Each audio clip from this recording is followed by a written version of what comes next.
కోనసీమ జిల్లాలో అట్టహాసంగా ప్రభల తీర్థం ఉత్సవాలు జరగనున్నాయి. కాసేపట్లో పి గన్నవరం ఎమ్మెల్యే గిడ్డి సత్యనారాయణ ప్రత్యేక పూజలు నిర్వహించిన తర్వాత ప్రభల ఉత్సవాలను ప్రారంభించనున్నారు. కూటమి ప్రభుత్వం ఏర్పడిన తర్వాత తొలిసారి అధికారికంగా కార్యక్రమాన్ని నిర్వహిస్తున్నారు. దాదాపు 400 ఏళ్లకు పైగా ఈ ఆనవాయితీ కొనసాగుతోంది. జగ్గన్న తోటలో జరిగే ప్రభల తీర్థ ఊరేగింపు కార్యక్రమానికి దాదాపు 5 లక్షల మందికి పైగా వచ్చే అవకాశం ఉన్నట్లు తెలుస్తుంది. దాంతో అధికారులు డ్రోన్స్తో నిఘాను ఏర్పాటు చేయడమే కాకుండా కట్టుదిట్టమైన భద్రతను ఏర్పాటు చేశారు.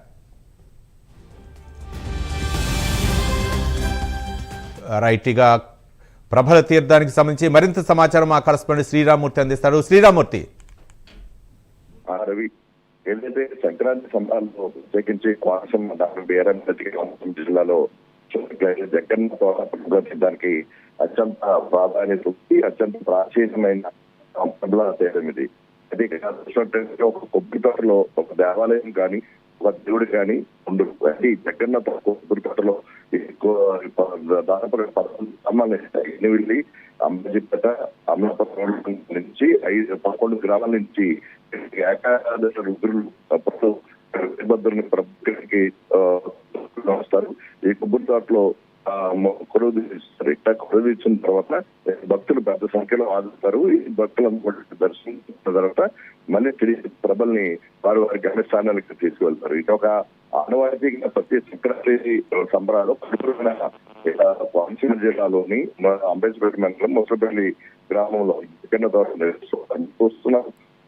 చూసినట్లయితే ఈ కౌశికి నది ఈ నది అర్థంగా కూడా ఈ ప్రభల్ని వెళ్తారు. అలాగే పంట పొలాలు కూడా తొలగిస్తారు. అంటే పంట పొలాలు ఒళ్ళోంచి కనుక తీసుకుని వెళ్తే సిరి సంపదలు పంట బాగా పండుతుంది అనేది ఇక్కడ నమ్మకం. అలాగే ఈ పంటకి మొత్తం రైతులు కూడా ఎడ్ల బంధువుల మీద వస్తారు. అలాగే ఈ ప్రాంతం నుంచి ఎక్కువ స్థిరపడ్డ వాళ్ళందరూ కూడా ఈ ప్రభల తీర్థం ఈ రోజుకి ఇక్కడికి చేరుకుంటున్న పరిస్థితి కూడా ఉంటుంది. అప్పటికే ఎమ్మెల్యేగా జనం ఇక్కడికి చేరుకుంటున్నారు. మధ్యాహ్నం 8 గంటల నుంచి భార్య భక్తులు ఇక్కడికి తరలి వస్తారు.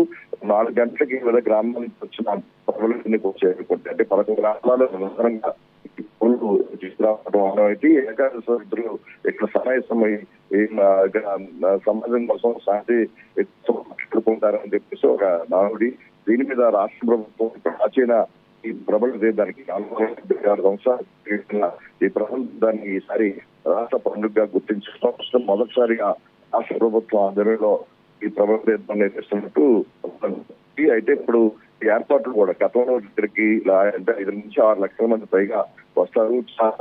ట్రాఫిక్ కూడా చాలా ఇబ్బందికరమైన పరిస్థితి ఉంటుంది. రోడ్లు కూడా సరిపోయిన పరిస్థితి.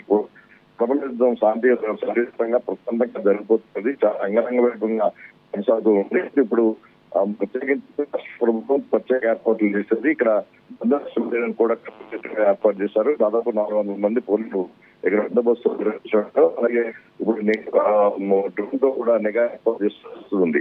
అయితే ఏ ప్రభులు ఎక్కడి నుంచి వస్తున్నాయి ఆ మార్గాలు అన్నింటినీ కూడా క్లియర్ చేసి జనం అవడానికి వెళ్ళడానికి కూడా ఒక ప్రత్యేకమైన రాహులమైన అలాగే ఇక్కడ టీఎస్ఆర్ ప్రసాద్ కూడా చర్చించి ఒక రూట్ మ్యాప్ కూడా సిద్ధంగా మొత్తానికి ఈ రోజు ప్రభల తీర్థం కోనసీమలో చాలా అంగరంగ వైభవంగా ఈ 9 రోజుల తోటి మొత్తం పిల్ల అందరూ కూడా ఈ ప్రభల ఉత్సవానికి వచ్చి ఈ ప్రభల్ని పూజలు చేసి ఇప్పుడు చాలా ఇప్పటికే మొదలవుతారు. చాలా దూరం నుంచి వచ్చిన కూడా ఉంటారు. సంబంధంలో ఈ ప్రభల్ని చూస్తే దాదాపు వేల సంఖ్యలో అంటే లక్షల సంఖ్యలో చుట్టూ ఉండి కూడా ఇక్కడ ఈ భక్తులు చూస్తూ ఉంటారు. ఈ విధంగా ఈ రోజు ఈ ప్రభల గారికి పూజించి సుఖశాంతంతో ఈ ఏడాది కొనసాగుతున్నది నమ్మకం. Right, thank you Sriramurthy.